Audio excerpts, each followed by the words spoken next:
शेती असल्यामुळं इंजिनिअरिंग करण्याचा निर्णय घेतला. प्रमोद, तुझं शिक्षण काय झालंय? मी मेकॅनिकल इंजिनियर आहे आणि इंजिनिअरिंग म्हणजे शेती असल्यामुळं इंजिनिअरिंग करण्याचा निर्णय घेतला. का तर शेती असल्यामुळे इंजिनिअरिंग करायचा निर्णय घेतला.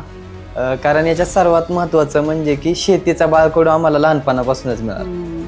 तर शेतीमध्ये जसं वडिलांचं काम सुरू झालं आधुनिक शेतीचं, तसं आम्हाला जाणवलं की याच्यामध्ये सगळ्यात महत्वाचा प्रॉब्लेम येतो एक तर मजूर.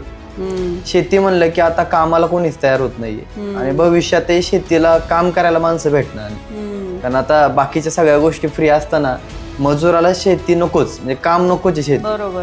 त्याच्यामुळे मग आम्हाला ते जाणवलं की वडील असताना शेती होती ते, पण वडिलांचे कुठे प्रोग्राम असले, कुठं लेक्चरला जायला लागलं, बऱ्याच ठिकाणी प्रोग्राम असले की मग सगळी जबाबदारी आई आणि बहिणीवर येते.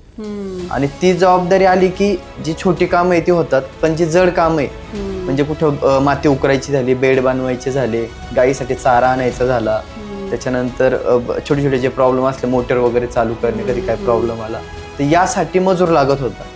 आणि मग तिथं आम्हाला जाणवलं की इथं मजुरांच्या समस्येवर जर मात करायचं असेल तर आपण नवीन पिढीने शेतीमध्ये यायचं.